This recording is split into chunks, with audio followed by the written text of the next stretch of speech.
That's a bingo. He's not in his right mind. That's not the job's fault. But the purposes that used to alleviate the pressures of the job have largely disappeared. The respect for the police was... Tom Selleck walks into a bar But an anti-cop with a rabbi, has taken hold, and not just I don't know what you call it, an imam, There's a lot of hate directed at a priest, and some other guy. Hate is something I can't control, Imam. Imami. But it's harder to hate up close. We need to keep working on some... And now we're going to draw this out because I didn't ever have this channel until now show up, which tells me that the algorithm is obeying the assist the humans power of words. Thank you, algorithm. I'm going to tap into my theta wave brain frequencies. I'm going to sit in here and share this with you. I have the appropriate yellow band around my foot. I wrap around my right foot the cord for temple work, for doing the inside outside of the self, the holy place.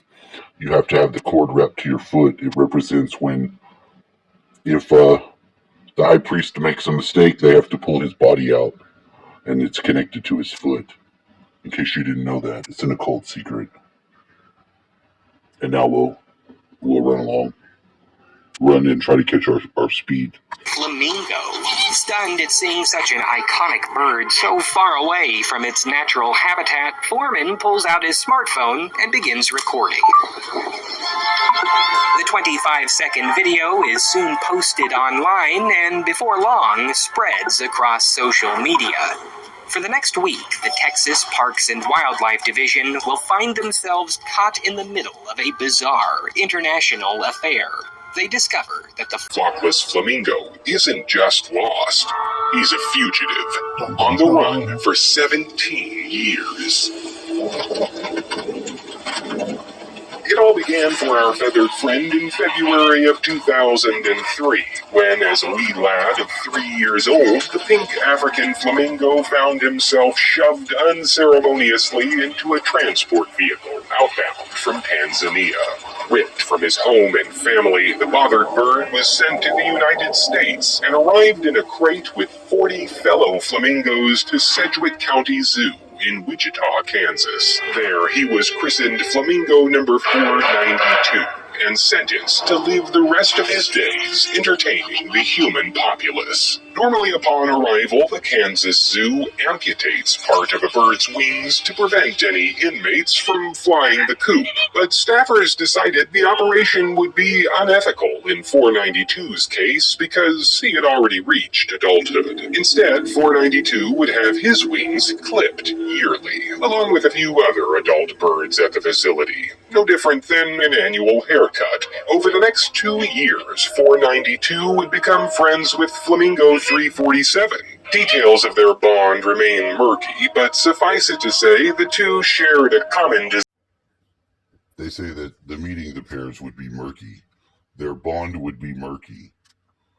This Bond Project Z03. In Houston, at my grandma's house, it's Greensboro.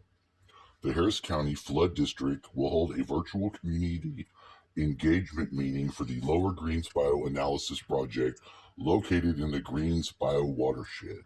The purpose on this meeting is to inform residents about the status of the project and share information. The Lower Greensboro Analysis Project seeks to make improvements to reduce the risk of flooding in the area. This project will be paid for with funds from the 2018 bond program, which were approved by Harris County voters on August 25th, the day before my friend's birthday, 2018. Dun, dun, dun. Very weird. I personally think that all of this has to do with weather warfare stuff. Why? Because when you get magically enchanted people get upset, weather tends to act up. Flooding is part of the weather. Desire for freedom.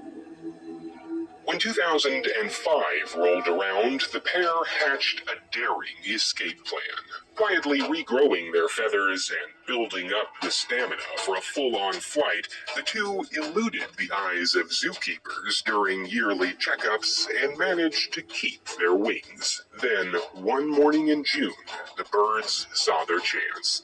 After being let out for their daily trot around the open-air exhibit, flamingos 492 and 347 took off.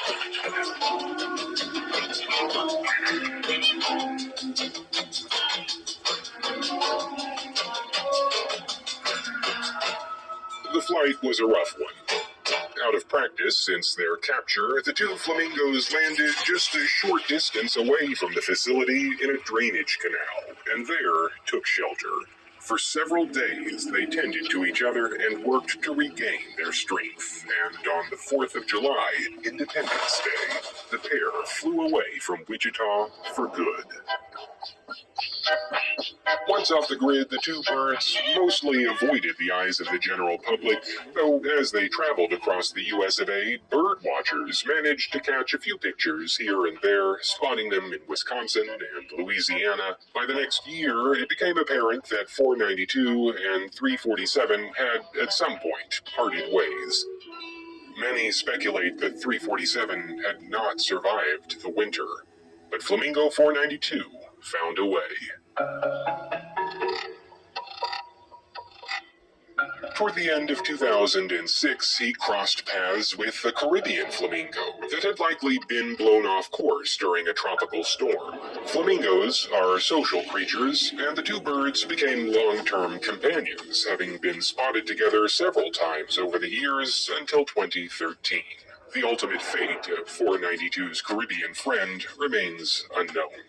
The Sedgwick County Zoo has made little effort to try to recapture Flamingo 492, aka Pink Floyd, over the years. The bird relies on geolocator devices, simply bearing an inmate tag on his leg as an identifier. Tracking 492 has repeatedly proved incredibly difficult. For the most part, 492 appears to distrust humans, regularly keeping his distance and quickly disappearing from the scene before gathering heavy attention. Until, of course, one fateful day in Port Lavaca, Texas. 17 years after his initial escape, Flamingo 492 is caught on video. Communication between Texas Parks and Wildlife Division and the Sedgwick County Zoo in Wichita confirmed that the fugitive flamingo is alive and well, and not heading back to Kansas anytime soon. Over 700 miles away from Sedgwick County, his new digs in Texas provide a satisfactory environment. High temperatures and shallow wetlands give him plenty of food, and nearby roseate spoonbills likely make him feel right at home. It's not quite his native homeland, but for Flamingo 492, it'll do. He's led a life like none other, one of mystery and intrigue. Taken from his home at an early age, escaped from captivity, enduring environmental hardship, befriended on occasion by birds of a common ilk, and now living it up by himself in the Lone Star State. At 20 years of age, he's halfway through his life expectancy. So what's next for number 492? He doesn't seem... None of your fucking business. Rattled. The future is wherever the winds and the waves take him.